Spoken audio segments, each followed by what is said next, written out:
Last episode, we talked about what scale actually is. People often use growth and scale interchangeably, and they're not interchangeable. Growth is really just about getting bigger. Cost be damned, right?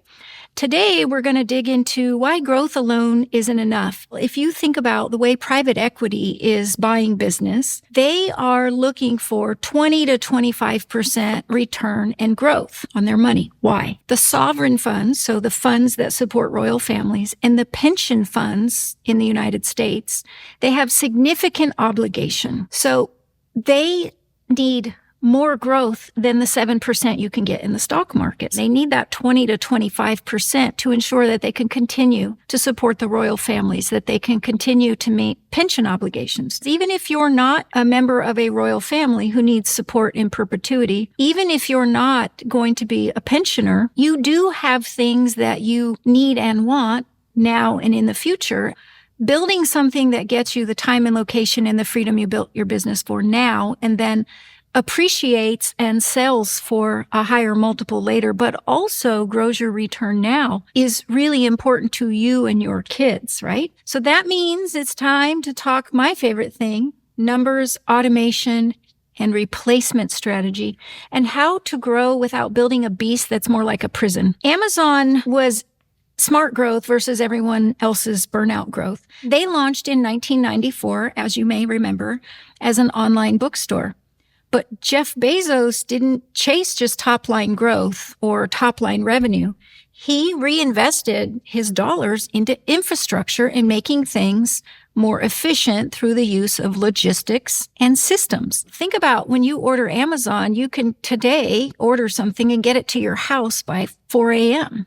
He didn't start that way, but that is the investment and the logistics and the system and the automation and now the AI that is built into the system. He built his own warehouses. He created his own distribution center. He prioritized long-term value over immediate margin. Now, he also didn't turn a consistent profit until over a decade in. So I'm not saying everybody needs to do it that way. Most of us need to survive off of the business we've built. But he built a machine that could scale infinitely without sacrificing customer experience or burning out the founder. So we want to compare that to the 90% of the high growth founders today who use the word scale incorrectly.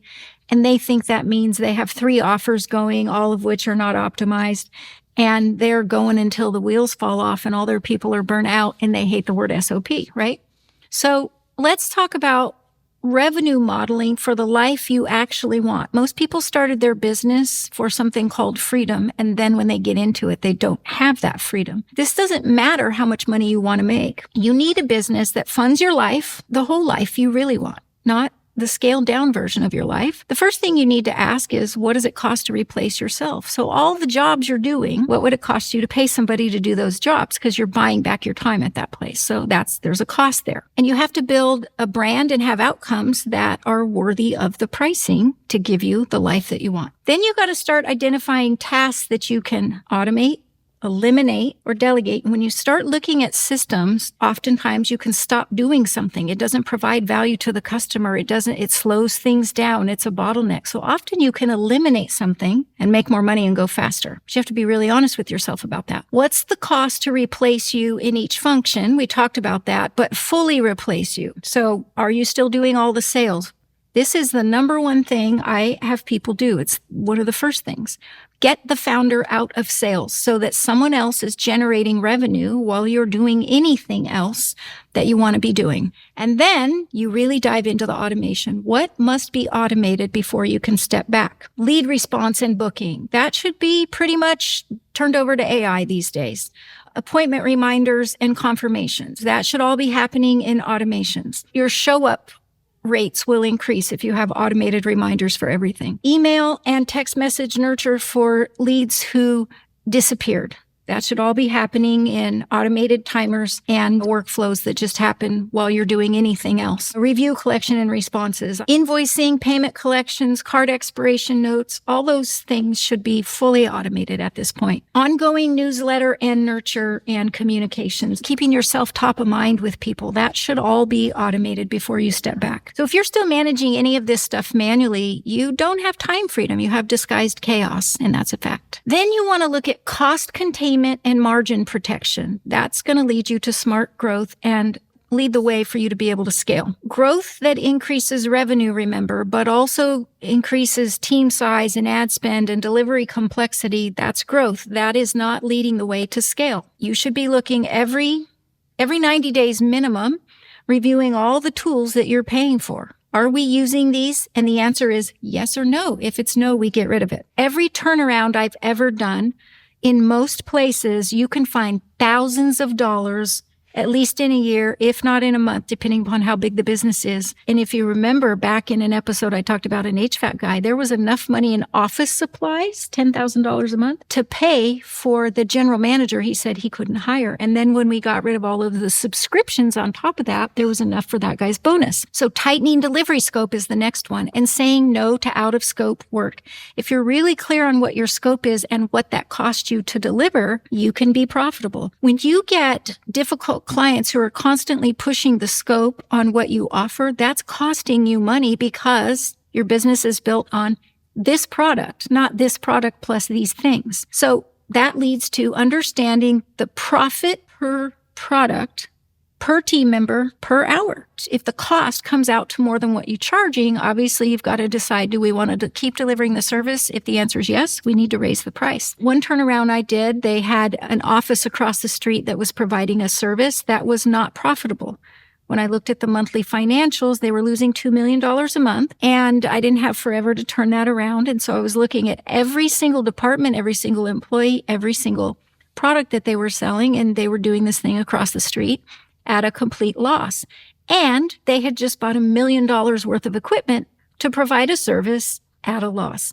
So I sold the equipment, closed that down, saved the salaries. And that's a hard decision to make. If you're looking at data, you know it has to be made, right? The next thing I want to talk about is hiring people without fully understanding everything that you want them to do, and then understanding how each of those things actually connects to the business plan and profit. People are at risk of being laid off if we really don't understand, can they contribute to the profit and to the bottom line? Not having systems in place and then hiring people into that, you're just multiplying the chaos. Selling a second or third offer before you've got the first one converting predictably. You've got to really finish the work over here before you start the next piece of work. Building funnels and automation without adding nurture to that. So it doesn't make sense to just put a funnel out in the wild, but not have follow-up nurture, ongoing nurture. I talked about that in the last episode, not fully having a customer journey mapped out. When you're on your first product, you have an idea what the next product should be. When the first one is fully out there and optimized, then we start building the second one.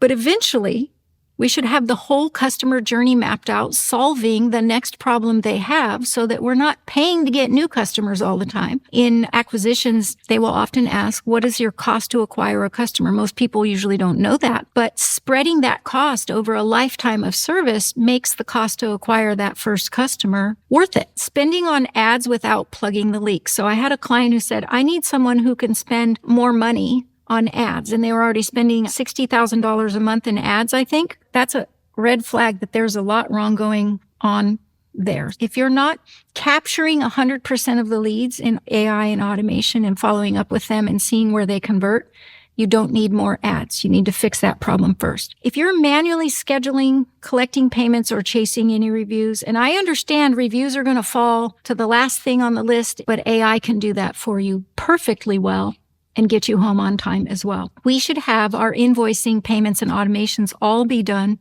in automation. We install as much AI and automation to handle as many robotic tasks as we can. Lead capture, follow-up, review, payments. There's my 100 plus things you can automate before you try to scale. If you're not, this is just a prison for the founder. This is not growth that's going to lead to smart scale. And then we say, okay, what people do we need? And audit what roles need to be replaced so that you can get out? And then what do those roles cost? And then we install as much AI and automation to handle as many robotic tasks as we can, lead capture, follow-up, review, payments. And then we create the combination of automated and AI sales system, the 100% lead capture.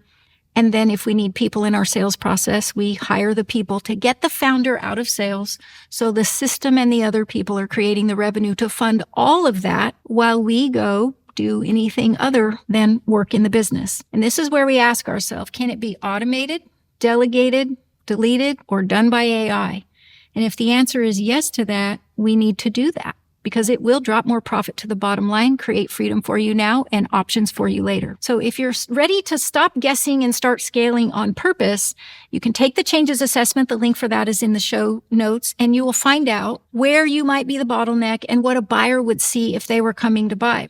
You can also book a marketing and systems call with our team so we can tell you, point you in the direction of what would be the next thing to do.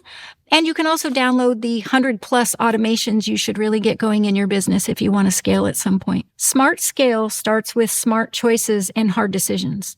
So let's build the business that supports the life you really want, not one that's consuming it. As always, so grateful that you've attended today, and I'd love for you to share this with somebody who needs to hear it or subscribe, and we will see you in the next episode.